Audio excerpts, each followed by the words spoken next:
when Linux 1.0 was released about 25 years ago, it literally knocked down all the proprietary software companies like Microsoft because of its open source model.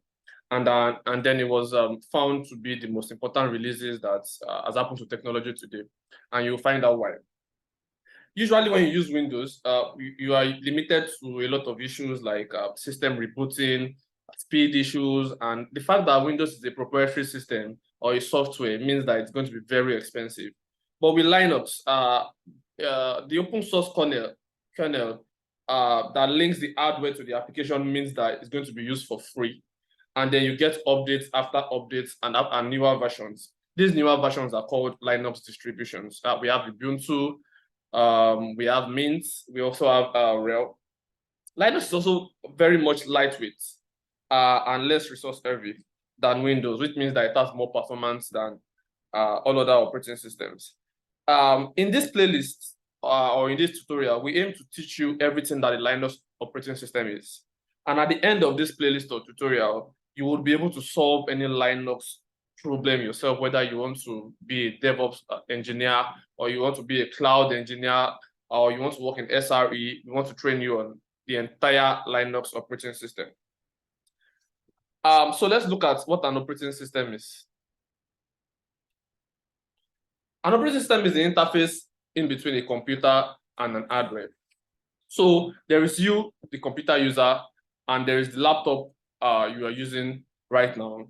The operating system is what interfaces between you and the computer. An operating system is a software. I don't like to define it as a software, but let's just do this for the sake of it. An operating system is a software which performs all the basic tasks like file management, memory management, process management, handling input and output, and every other peripheral device issues like disk drive and printers. So again, you can see all of the hardwares you use like printers, monitors, keyboard, your mouse, everything works with the operating system. So this gives it a better picture. You can see the operating system sitting in between the hardware and you, the user, right? And you can see the functions of the operating system, processor management, security, file management, and all of that. So first question, how does the operating system work? What is built into the operating system that allows it to work, right? And that is the kernel. The kernel is a computer program at the core of the computer's operating system that generally has complete control over everything in the system. So everything that allows you to listen to me right now, it is called the kernel. Second question is that, how does this hardware communicate with the operating system or with the kernel? And the simple answer is with a device driver. So you can see the operating system sitting in between the user, you, and your hardware, right? And you can see that the device driver sits in between the operating system and the hardware. So device manufacturers always create a driver that allows it to work with the operating system. And that's the reason when your hardware is faulty, people would usually advise you to download the latest driver for that software or for that hardware, because the device driver is what allows the device to communicate with the operating system. Now, the third question is that how does the software now interact with the operating system? So you can see the application software, how does it interact with this operating system? So there is you, once again, there is the software you are using, let's say Microsoft Word, let's say you're using a web browser. How does this software interact with the operating system? It does that via the software libraries and APIs, right? So you can see device drivers and the operating system communicating with an application software.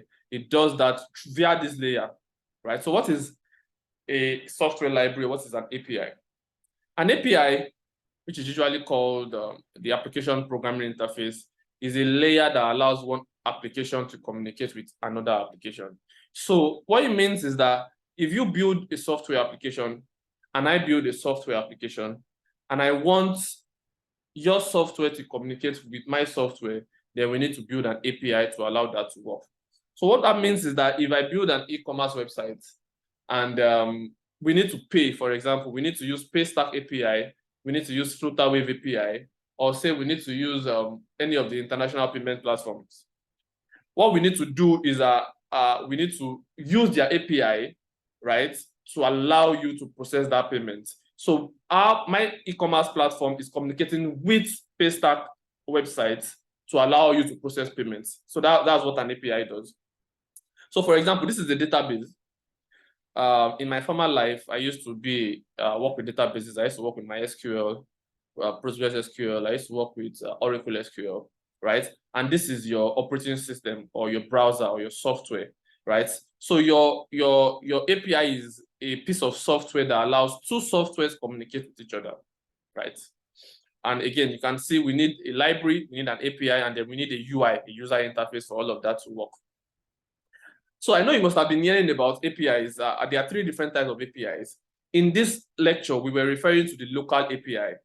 The original API created to provide operating system or middleware services to application programs, right? So when we're talking APIs up here, we're talking about the local APIs.